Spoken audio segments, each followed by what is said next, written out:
Hello, fellow coaches, and welcome to Unlock the DNA of a Defense from Film to Practice with your host, Coach Patrick Taylor. Inside this clinic, I'm going to talk with you about how to maximize your time, get the most out of your staff through collaboration and growth, and being able to stay one step ahead of your opponent with the ability of knowing what they're going to do before they do it. Everyone remembers one of the things we're going to hit at is a young coach being able to be sent home with a film to watch and not exactly knowing what to watch and how to watch, and if the head coach is even really listening. I also remember sitting through those staff meetings, and there's one person in front of the board giving the stand and deliver of the game plan, and you just writing everything down. As a head coach, that's not improving your staff. That's not making the most effectiveness of your time, and it's not detailing what each of your assistant coaches need to do in order to maximize their ability and your ability as a team to win week in and week out. I'm also going to show you how to improve communication and allow your coaches to collaborate. I think being able to give coaches a freedom of voice allows you as a head coach to see exactly what they're thinking, how they're thinking, and where you can help them decipher the game that much better. And as we move forward, we'll unlock the DNA of a defense you'll be facing each week. How have we at North Surrey High School broke down defenses each week in order to gain an advantage and be able to score points and rack up the yards? I'll show you how to make major adjustments with minimal strain inside a game because of what we break down through the week and how we go about it, how to expose the tendencies of the opponent's DC, where you're inside his head before he ever steps on the field, but more importantly, your players know exactly what he's thinking before you play the football game. I'll show you how to fill out your call sheet, your practice script, and break down in one movement and how that leads you from the weekend all the way to game day. How we practice and rehearse your game plan, and it allows you to maximize your time with your family, with your opponent, and with your day-to-day job.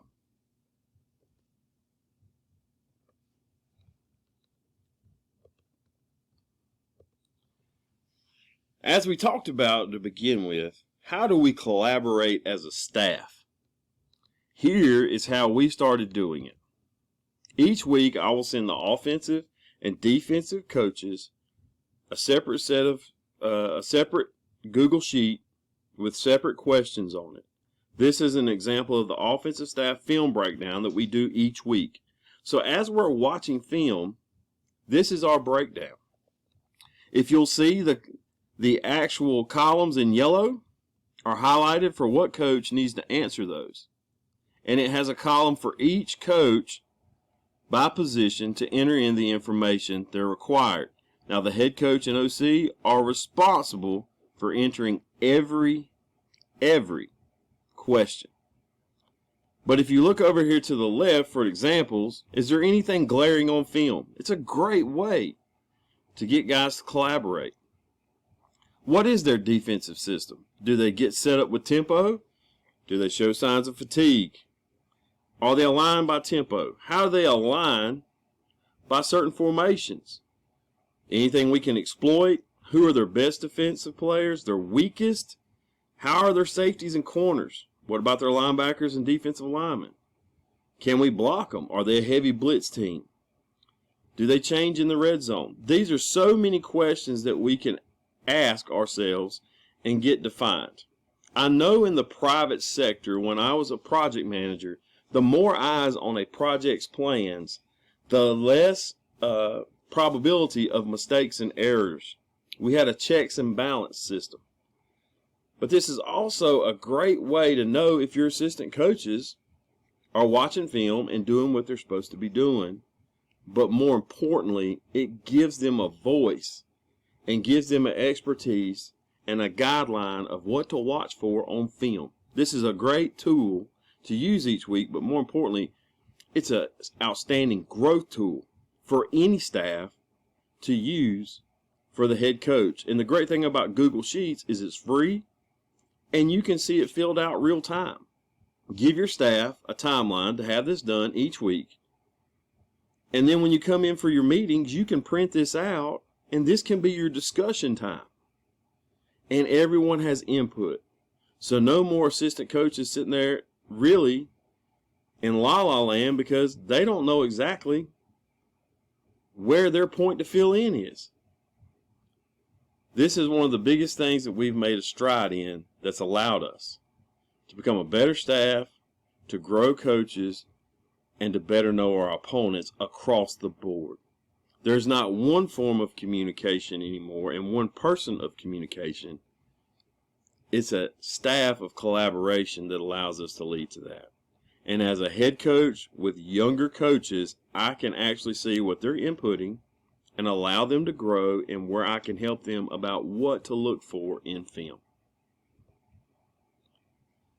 Inside of Hudl, this is where we get down to the main course of the meal, as you would say. Here is the first foundation of building blocks.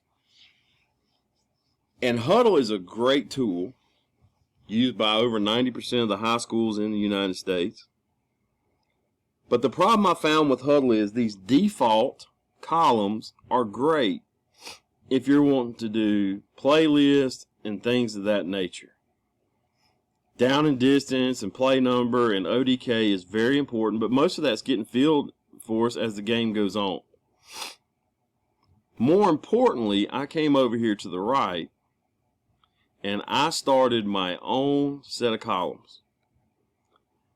I got tired of running report after report after report and not getting the answers that I was seeking. So I started out with the first column here. Is called Drive Starter. The Drive Starter column is something I want to know. I want to know if it's the very first down of the drive, because a lot of defenses will really try to make this the toughest down of the drive. They know the probability of winning this down means the probability of the drive being successful goes down tremendously. I have a lot of play calls for 2nd and 8. I don't have a lot of play calls for 2nd and 12. So the drive starter column at the beginning of each drive, after a punt or kickoff return, change of possession, we're going to enter drive starter in that column.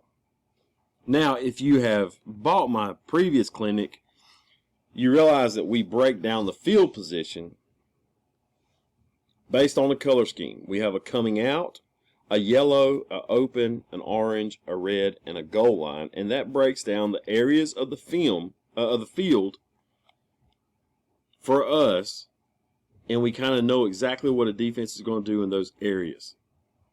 Where we have changed, we don't necessarily worry about this in our game plan, and we'll talk about that later, but we do want to know for breakdown purposes what their probabilities of defense and the style of defense they're going to play in those areas. When we move to the third column here, I created a formation to the defense. Most of the time, people are going to use words like trio, early, late, trips left, trips right, and all these different names. Hudl does not understand names as fluidly as it does numbers and as clearly as it does numbers. If we remember, the databases that Hudl was created with were all designed to do accounting type stuff, not word verbiage. So I found by calling it 3x1, 2x1, 2x2, no matter what, I knew that Hudl found exactly the same answers when I went to do the breakdown. So this column here is the end of the offense and the beginning of breaking down the DNA of the defense. We know the down and distance. We know it's a drive starter or not. We know the field position, and we know the formation to the defense. That's the 4 things we need to know to break down a defense. That's all the offensive input we need. Moving over, we start by breaking down the defense with the defensive front. I want to know if it is a 4-2, a 3-3, a 3-2, 3-4, 4-4, whatever the front is, because this is going to tell me the box count based on the formation, based on the field position, based on the down and distance, based on whether it's a drive starter or not. So it all works back to those 4 areas we talked about before. The defensive front in numbers also, instead of calling it something, it kind of blends in with what I talked about earlier with the formation to the defense. As we move forward, we're going to be able to see how this works for us. Okay? The next thing I'm going to talk about is the defensive rush column. The defensive rush column is also a numeric column. Okay? It is also a numeric column. So, with that being said, I know if it's a 4-2 box as shown against a 3-by-1 in the yellow area on 1st and 10 in a drive starter, this time they rushed 4. I know there's no sign of blitz. I know there's no sign of blitz. Okay, because there was only 4 that rushed. Okay, I know there was only 4 that rushed, so there's no sign of blitz. There's nothing to offset the front. So I'm considering if there is a 4-man front, if they bring 5, that indicates a blitz. Okay, that indicates a blitz. The next thing I'm going to move to is the strength. If it's strength as in to the field, to the boundary, to the back. If it's a 2-2 front where they're playing 2-2s, 2-5s, that's an even because we're even across the board. There's no strength to the front set by the field or the back. So as I move forward, all this is blending back to those first 4 categories that we defined for offense. If there was signs for a blitz, we would move to the next category. And the next category that we would enter would be the blitz. And this is where you can get into, you can use it as a yes-no column, or you can get into your blitz names. In the strength and the blitz, it does not need to be a numeric, because the way Hudl is breaking this down, those can be a name, because it doesn't mess with the queries when you're breaking down the defense. So you could call this dog, razor, whatever is in your vocabulary of defense, you can put that in there. And next thing we're going to do is we're going to talk about gap. If it's a 2-gap blitz, it would be A, B, or AB, CD, BC, weak A, strong B. It could be called that because we want to see what gaps they're bringing. Again, that's going to be a letter column. The pressure side, we want to know, is it both if they bring a backer from the weak and a backer from the strong? Is it from the field, from the strength, strong or weak?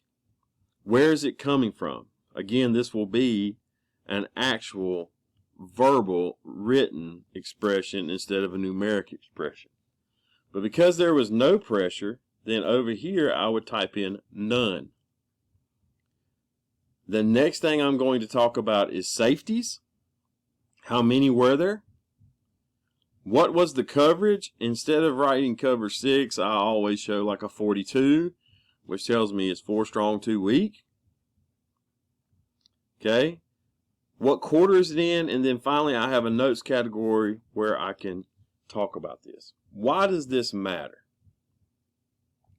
Everything that I just entered in that first line tells me everything that defense can do from that front versus that formation, or what they like to do. If we look back at a 4-2 front, they're going to rush 4, and the strength is going to be even. There's no blitz. They're going to play 2 safeties, and they're going to play 42 coverage, and we're in quarter 1. If we scroll down and look, we can see that this is a pattern. We can see that this is a pattern versus 3-by-1. So in 3-by-1, we're not seeing any type of blitz pattern at all.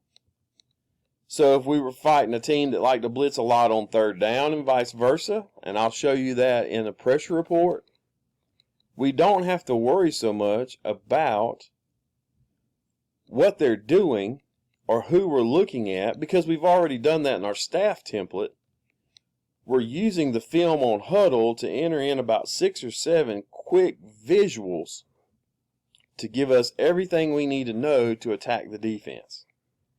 What are they playing in this front, in this area of the field, on this down and distance? What's their probability of blitzes? What's their coverage adjustments? When are their coverage adjustments? And how are they going to take care of us? So that leads us to the next point that I'm going to talk about. The defensive breakdown of Hudl. Here is an example of one of our breakdowns from 2018. As you can see, how to enter in this actual query. This is a custom query in Hudl, and I created this query and I saved it as defensive breakdown. So this is what we're going to know. We're in the open field position. So in the open field position versus 3-by-1, they're going to play a 42 front 59% of the time. They're going to call the strength to the formation. They're going to have 2 safeties. They're going to play cover 6. They're not going to blitz. Okay? That's what we're looking at. Okay?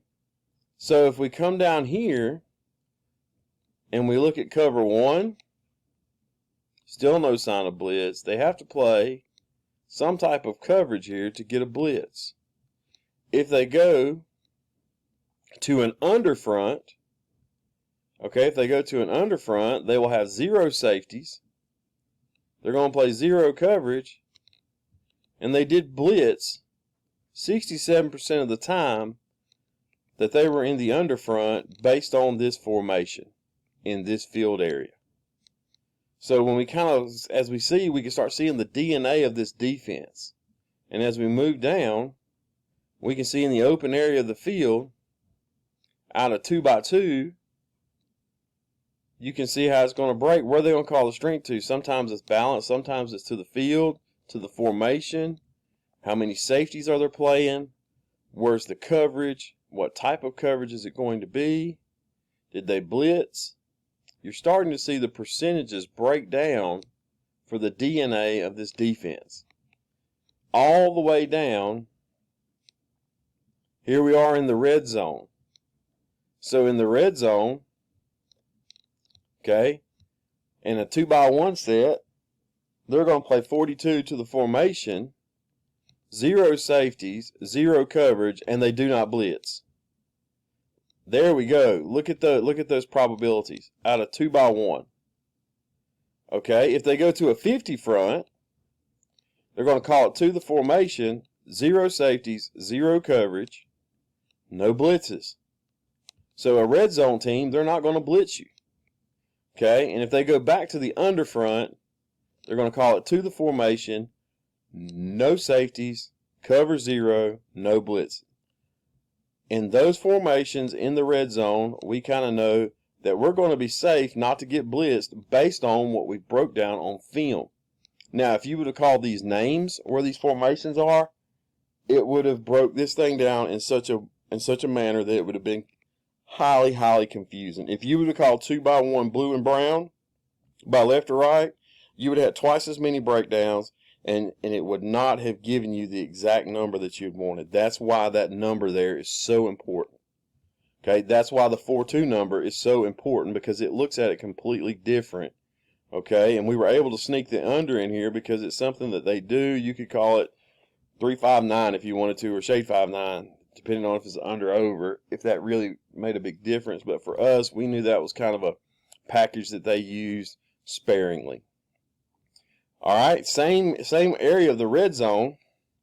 Okay, same area of the red zone. In 3-by-1, they're going to play cover 0. They're going to play no safeties, and they're not going to blitz you.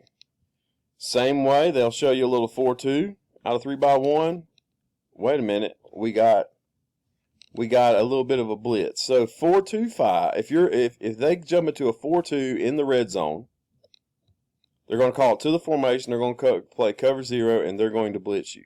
Now, what about the blitz, coach? Well, we'll show you the pressure report and how these two coincide. So right now I want to see the DNA of the defense that allows me to look at the pressure report to know exactly how I'm going to attack that blitz. So I would probably highlight that area on this report so that when I go to look at the next report I'm going to show you, I know exactly what I'm looking at. In the goal line area, so we're getting down and getting tight, if you're in 2-by-1, they're going to call a 50 form. They're going to play a 50 defense to the formation.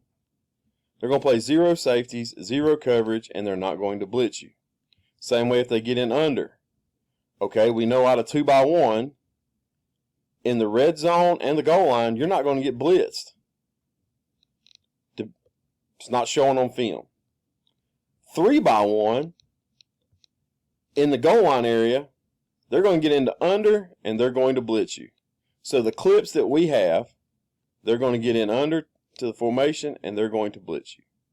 So you can kind of look at the number counts you have in those areas and you're going to know exactly we better look at this. Even though we only have one caption of this, we still need to make sure that is. So I would take this and I would highlight it to say if we get in 3-by-1 and we get under, I know what's coming. I know what to defend them with. Okay, so now we're in the yellow part of the field that we talked about, and as you can see, and in the coming out area with your back against the wall, you can see what they're going to be under. So how does this correlate to the next part? Well, the next thing I'm going to show you is the next report I make, and I called it pressure.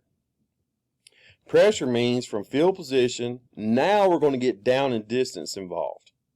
If you look in the defensive breakdown area, we do not have a column for down and distance because that's not what I want to know right now. I want to know the defense by field position formation, not down and distance. Down and distance dictates pressure more so than field position. They are linked, but don't get them combined and cause confusion. In the pressure report, the field position, down and distance, the defensive front, the pressure side, the coverage, and the safeties are going to tell you what front they're going to be in, the number of safeties, the coverage, and where their blitzes are going to come from. So if we go back to this, and we're going to look at another pressure report, we're in the open area of the field, so that's 40-40. 1st and 10, 42 is what they're going to be in. The pressure was an outside dog. It came from the strong side. They played 0 to the strength, 2 away, and they had 2 safeties. Okay? That's the probability of that. And you can see the probability of this happening over here. Okay? Here is another look at it in the 1st and 10 range. They brought a boom blitz, which to us, that is bringing the same side, inside and outside backer. They brought it from the strong side. This time you got cover 0, even though they only played 1 safety, so they ended up rolling him down late to pick up number 2. Okay?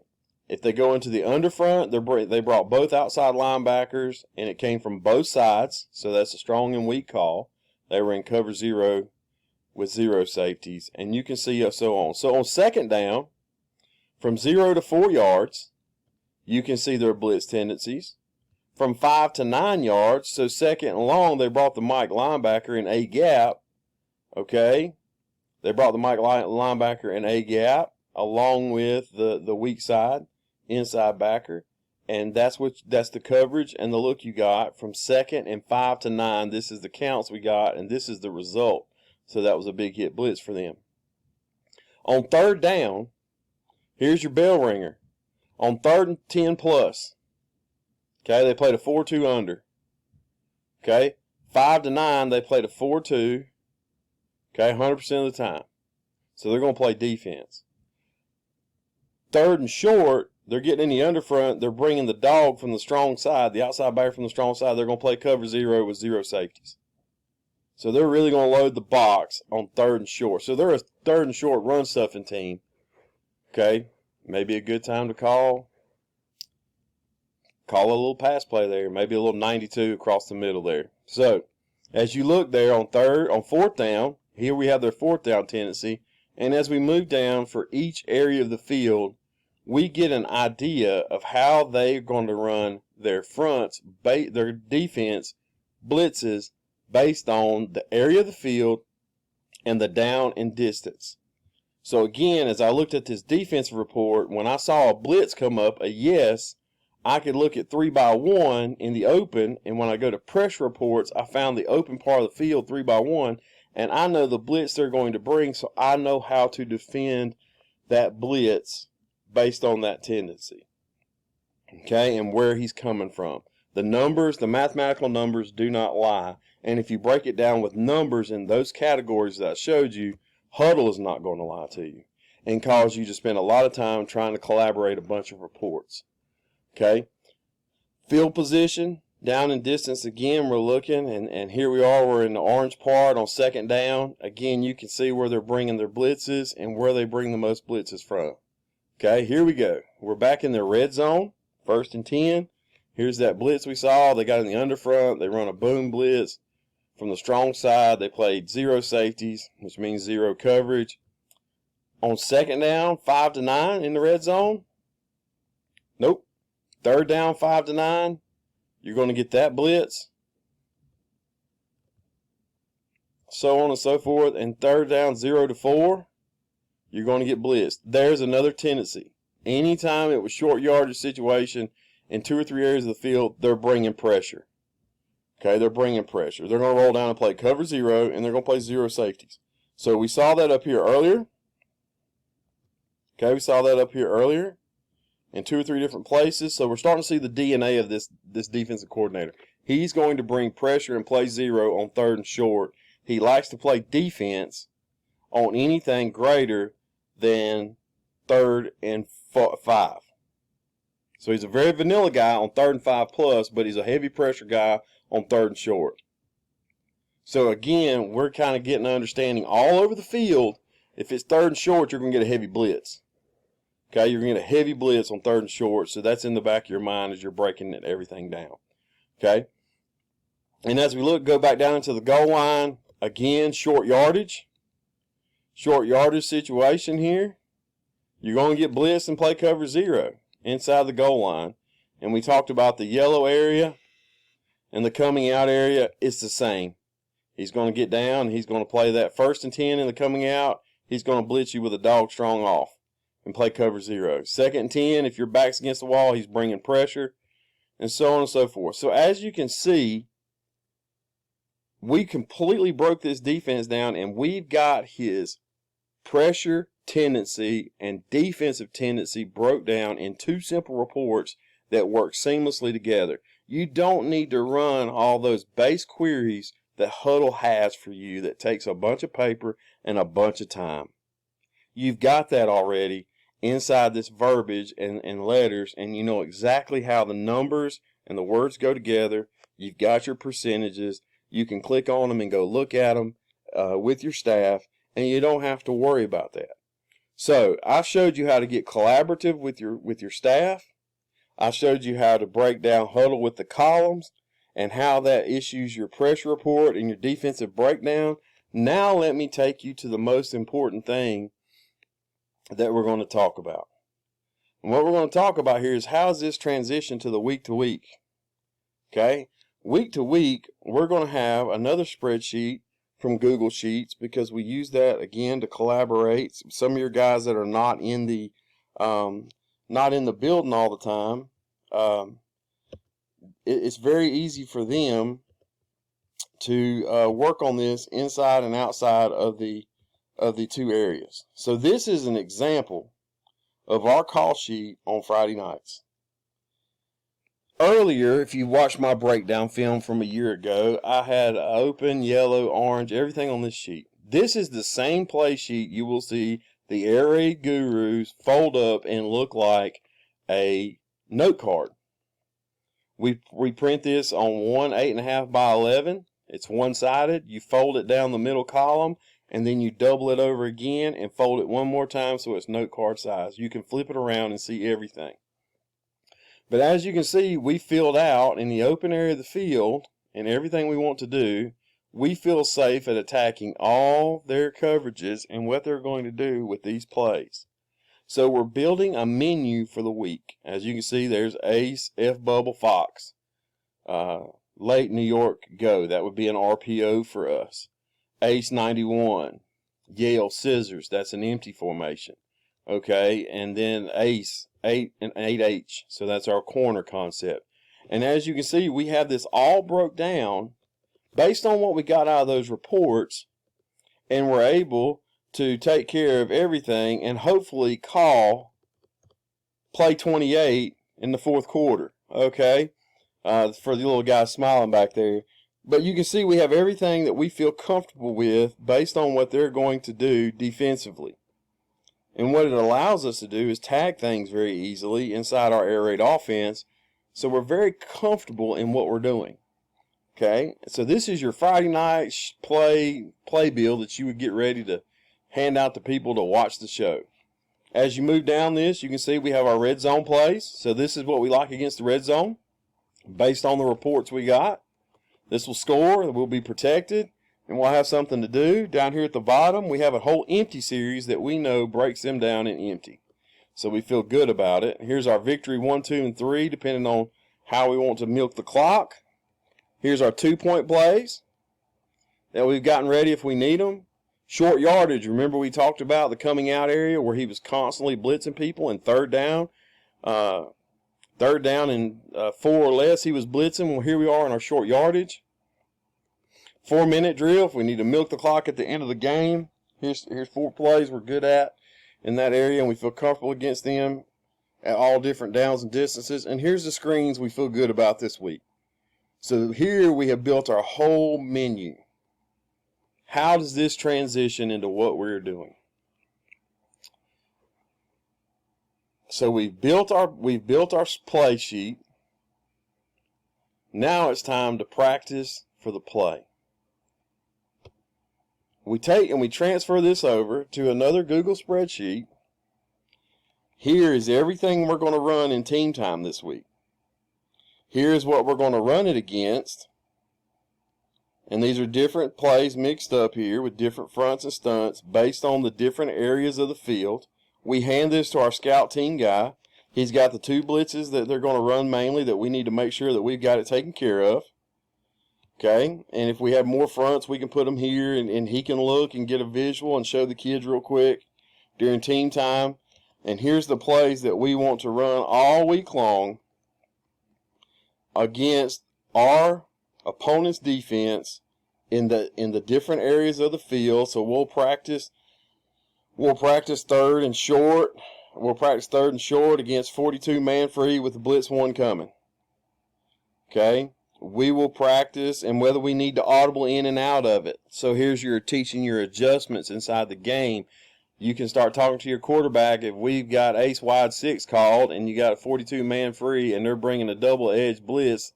Okay, if they're bringing that double edge blitz, then we probably need to easy out of that and be able to run something else. Here is a teaching frame for that.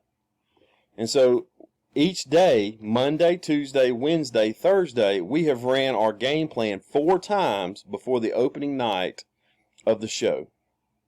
We are comfortable in everything they're doing in the different areas of the field. You can script your practice based on that and become very, very fluent and be able to make major adjustments with minimal effort and stay on top of an opponent that has studied you hours, maybe better than you athletically, but you know the punch before they throw it based on the way we broke everything down.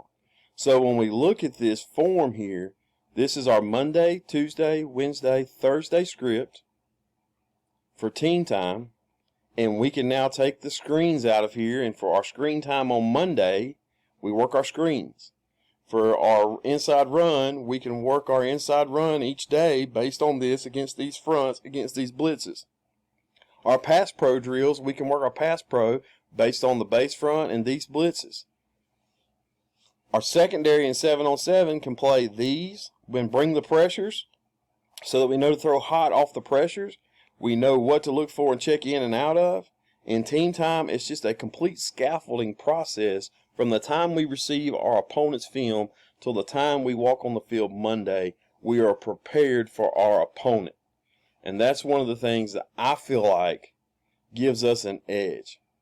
So again, all of this builds to how we practice each week and are able to run our game plan from day 1 to day 4 and get ready for the game on Friday night. We're able to know our opponents, be comfortable where we are on the field based on down and distance and blitz tendencies, where we're safe and where we might get some pressure. Our kids know when to audible out of something and get into something better. Our kids already visualize and know what to expect and how to react, which makes us better players and being able to match a more athletic, more dominant team. And our coaches, more importantly, are growing each week on what to look for. Their opinions are valued, and your staff is growing into a championship staff that allows you to become a better team and a better staff. I hope I've answered all your questions. As always, you can find me at CoachPatrickTaylor.com, or you can find me on Twitter at Patrick_Taylor4. I'll be glad to answer any questions or share anything I got with you. I appreciate your time today, guys. If you have any questions, look me up. Thank you, guys.